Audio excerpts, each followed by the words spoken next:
প্রক্রিয়া উদ্ভিদে কর্মস্থল সুরক্ষা ও স্বাস্থ্য প্রযোগের প্রতিযোগিতামূলক উপাদান ৫ নম্বর। বিশেষায়িত অপারেশনের জন্য নিয়ন্ত্রণ ব্যবস্থা যেমন রেডিয়েশন, স্টিম, গ্যাস এবং রাসায়নিক বিপদ সম্পর্কে জ্ঞান। রেডিয়েশন ঝুঁকির সাথে যুক্ত বিশেষায়িত অপারেশনগুলি চিনতে হবে। রেডিয়েশন উৎসের স্থানগুলিতে সতর্কতা চিহ্ন দেখলে দূরে থাকুন। রেডিওগ্রাফি কাজের সময় সতর্কতা অবলম্বন করতে হবে। রেডিয়েশন বিপদের সতর্কতা চিহ্ন দেখলে এলাকাটি এড়িয়ে চলুন। জীবাণু থেকে রোগ বা অসুস্থতা হতে পারে যেমন ব্যাকটেরিয়া, ভাইরাস, ছত্রাক এবং উদ্ভিদের বিষাক্ত পদার্থ। ধ্বংস, পুনর্গঠন, নর্দমা কাজ এবং অন্যান্য নির্মাণ কাজের সময় জীবাণু ঝুঁকি হতে পারে। সংক্রামিত মাটি, পানি এবং প্রাণীর সংস্পর্শে এড়িয়ে চলা উচিত। রাসায়নিক ঝুঁকি সম্পর্কে জ্ঞান থাকা উচিত, যেমন হাইড্রোজেন সালফাইড। এটি খুব বিষাক্ত এবং মানবদেহের জন্য ক্ষতিকর। ব্যক্তিগত গ্যাস মনিটর ব্যবহার করুন যা CO2 বা CO2 শনাক্ত করতে পারে। এটি বিপজ্জনক গ্যাসের উপস্থিতি শনাক্ত করে। রাসায়নিকগুলি তিনটি রূপে বিদ্যমান: কঠিন, গ্যাস এবং তরল। তাদের শারীরিক রূপ ঝুঁকির প্রভাব এবং দেহে প্রবেশের পথ নির্ধারণ করে। কিছু রাসায়নিক পাউডার বা ধূলিকণার রূপে থাকে। বায়ুতে মিশে গেলে শ্বাসের মাধ্যমে দেহে প্রবেশ করতে পারে।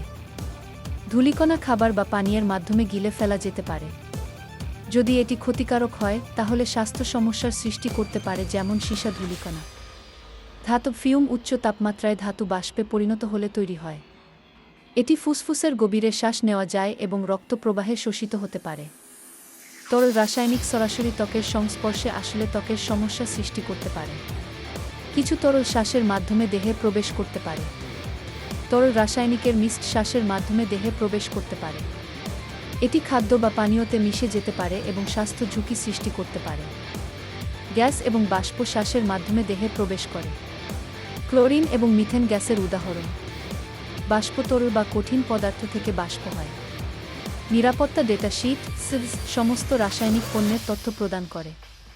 এটি পণ্যের ঝুঁকি এবং সুরক্ষা ব্যবস্থার বিবরণ দেয়া। পণ্যের ঝুঁকি, শারীরিক এবং রাসায়নিক বৈশিষ্ট্য, স্বাস্থ্য ঝুঁকি এবং অতিরিক্ত এক্সপোজারের লক্ষণগুলি সম্পর্কে তথ্য প্রদান করে। রাসায়নিকের দেহে প্রবেশের প্রধান পথ এবং বৈধ সীমার তথ্য প্রদান করে। এটি রাসায়নিকের নিরাপদ ব্যবহারের জন্য সতর্কতা অবলম্বন করে। ব্যক্তিগত প্রতিরক্ষামূলক সরঞ্জাম, জরুরি এবং প্রাথমিক চিকিৎসা পদ্ধতি সম্পর্কে তথ্য প্রদান করে। এছাড়াও প্রস্তুতির তারিখ এবং দায়িত্বরত ব্যক্তির বিবরণ প্রদান করে। ব্যক্তিগত গ্যাস মনিটর ব্যবহার করুন যা CO2 শনাক্ত করতে পারে। এটি বিপজ্জনক গ্যাস শনাক্ত করে এবং সতর্কতা দেয়।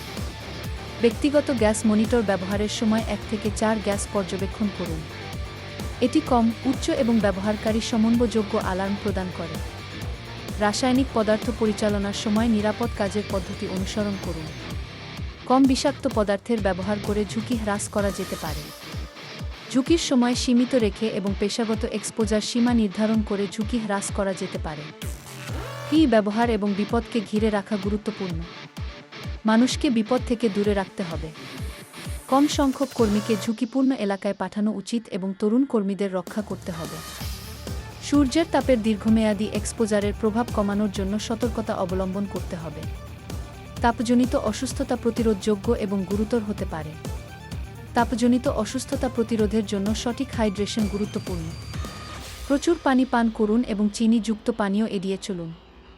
মানবদেহে পানিশূন্যতার প্রক্রিয়া সম্পর্কে সচেতন হওয়া উচিত। এটি শরীরের কার্যক্ষমতা প্রভাবিত করতে পারে।